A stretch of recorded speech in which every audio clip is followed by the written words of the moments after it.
रामायण के बारे में तो सबने सुना ही होगा। रामायण के कई पात्र थे और सभी पात्रों ने अपनी भूमिका अच्छे से निभाई थी। लेकिन क्या आप जानते हैं, एक पात्र ऐसा भी था जो चाहता तो एक पल में रावण को हराकर सीता माता को वापस ला सकता था। हम बात कर रहे हैं किष्किंधा के राजा बाली के बारे में। अगर आप हमारे चैनल पर नए हैं तो सब्सक्राइब करें हमारे चैनल को और वह बेल आइकन ज़रूर दबाएं ताकि हमारी आने वाली सभी वीडियो की नोटिफिकेशन आपको सबसे पहले मिले। बाली के पिता का नाम वृक्षराज था और उसके भाई का नाम था सुग्रीव। बाली का बल और पराक्रम में कोई मुकाबला नहीं था और उसके साहस के आगे तो बड़े बड़े देव और असुर भी घुटने टेक दिया करते थे। रामायण धारावाहिक में और संक्षिप्त रामायण में हमें सिर्फ इतना ही जिक्र मिलता है कि कैसे बाली ने गलतफहमी के कारण सुग्रीव को राज से निष्कासित कर दिया था और कैसे भगवान श्री राम ने छुपकर बाली पर वार करके उसकी हत्या करी थी। लेकिन बाली एक महान योद्धा था, परम पराक्रमी, परम साहसी, जिसने स्वयं यमराज को भी अपने आगे घुटने टेकने पर मजबूर कर दिया था। बाली को ब्रह्मदेव का वरदान था कि जब भी कोई बाली से युद्ध करने आएगा तो उसकी आधी शक्ति बाली के अंदर समा जाएगी, जिस कारण बाली को परास्त करना असंभव था। एक बार की बात है, जब बाली अपनी सुबह की पूजा करके अपने महल की तरफ लौट रहा था, तब उसकी मुलाकात देवऋषि नारद से हुई। देवऋषि नारद ने बाली को बताया कि वह लंका की ओर जा रहे हैं, क्योंकि लंका के राजा रावण ने अपनी स्वर्ग के ऊपर जीत के उपलक्ष्य में महाभोज का आयोजन किया है और रावण ने अपने आप को सर्वशक्तिमान घोषित किया है। ये सुनकर बाली को बहुत क्रोध आया, क्योंकि वह खुद इंद्रदेव का पुत्र था और अपने पिता का ऐसा निरादर उसे सहन नहीं हो पाया। बाली ने देवऋषि नारद से कहा कि वह रावण को उसका एक संदेश पहुंचा दे। स्वर्ग को जीत लेने से कोई सर्वशक्तिमान नहीं बन जाता। अगर रावण में दम है तो आके मुझसे युद्ध करे, मैं बताता हूँ उसे कि सर्वशक्तिमान किसे कहते हैं। जब देवऋषि नारद लंका पहुंचे तो उन्होंने रावण को बाली का संदेश दिया। ये सुन के रावण को बहुत क्रोध आया और उसी समय वह किष्किंधा की ओर निकल पड़ा अपने पुष्पक विमान पर। जैसे ही रावण किष्किंधा पहुंचा तो जोर जोर से चिल्लाकर वो बाली को युद्ध के लिए ललकारने लगा। बाली, बाली, हिम्मत है तो बाहर निकल गया। मैं रावण तुझे युद्ध के लिए ललकारता हूँ। ये सुन किष्किंधा के सेनापति बाहर आए और रावण के पास आकर उनसे पूछा कि उसका किष्किंधा आने का क्या प्रयोजन है। तब रावण ने बताया कि वह बाली से युद्ध करने आया है।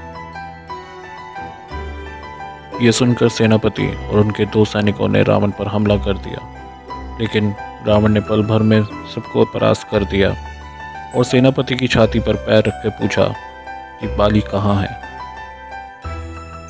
तब सेनापति ने बताया कि बाली समुद्र के तट पर अपनी संध्या पूजा कर रहा है। यह सुनकर रावण सीधा बाली के सम्मुख पहुंच गया और ध्यान में बैठे बाली को युद्ध के लिए ललकारने लगा। तब बाली ने रावण से कहा, लगता है इतने शास्त्र पढ़ने के बाद भी तुम्हें ये नहीं पता कि ध्यान, शयन और भोजन करते समय किसी को विचलित नहीं किया करते। ये सुनकर रावण बोला, मैंने केवल एक ही शिक्षा प्राप्त करी है, वो है युद्ध की शिक्षा। तब बाली ने बोला, मैं तुम्हारी ये इच्छा जरूर पूरी करूंगा, पर पहले मुझे अपनी पूजा तो पूरी कर लेने दो। तब रावण बोला, सब समझ गया हूँ, तुम पूजा का बहाना करके मुझसे बचना चाहते हो। तुम्हारे पिता इंद्रदेव को तो मैं पहले ही परास्त कर चुका हूँ, और अगर तुम युद्ध नहीं करना चाहते तो पराजय स्वीकार करो और मुझे सर्वशक्तिमान घोषित करो।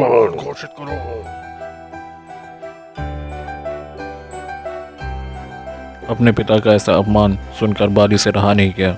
वह अपने आसन से उठ गया और रावण से युद्ध करने के लिए तैयार हो गया।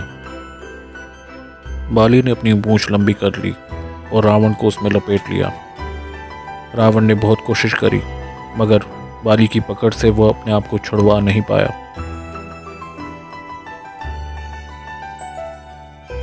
बाली ने रावण से कहा कि अब जब तक उसकी संध्या पूजा पूरी नहीं हो जाती, तब तक उसे ऐसे ही बंधे रहना पड़ेगा। ये कह के बाली उड़ने लगा और रावण को अपनी पूंछ में फंसाए बहुत देर तक संध्या पूजा करता रहा। वो एक के बाद एक चारों समुद्रों पे गया और सभी समुद्रों के तट पर जाकर उसने अपनी संध्या पूजा करी। संध्या पूजा पूरी होने के बाद उसने रावण को अपनी पूंछ से आज़ाद कर दिया और अपनी बगल में दबा लिया और चारों समुद्रों की परिक्रमा करने लगा। रावण बहुत तड़प रहा था, पर बाली ने उसको आज़ाद नहीं किया। अंत में जब वो उड़ते हुए किष्किंधा पहुंचे, तब बाली ने रावण को आज़ाद कर दिया। रावण बहुत जोर से जमीन पर गिरा। रावण पूरी तरह थक चुका था, पर बाली के मुंह पर तेज बढ़ता ही जा रहा था।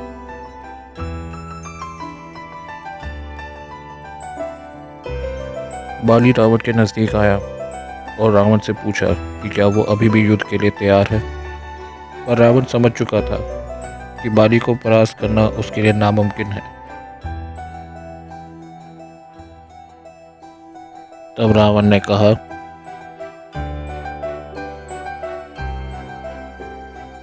हे बाली, मैंने आप जैसा महाबली आज तक नहीं देखा। मैं आप जैसे वीर से युद्ध नहीं कर सकता, परंतु मैं चाहता हूँ आप मेरी मित्रता स्वीकार करें।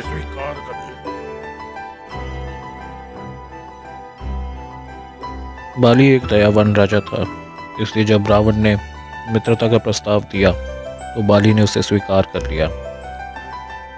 रावण ने बाली को वचन दिया कि वह कभी भी किष्किंधा पर आक्रमण नहीं करेगा। बाली की ऐसी वीरता और दया भाव के कारण रावण जैसे राक्षस ने भी हार मान ली थी। आज की वीडियो के लिए बस इतना ही। आपको हमारी आज की कहानी कैसी लगी, हमें कमेंट करके बताएं। लाइक करें हमारी वीडियो को, शेयर करें और सब्सक्राइब करें हमारे चैनल को, और ये बेल आइकन ज़रूर दबाएं ताकि हमारे आने वाली वीडियोस की नोटिफिकेशन आपको सबसे पहले मिले। धन्यवाद।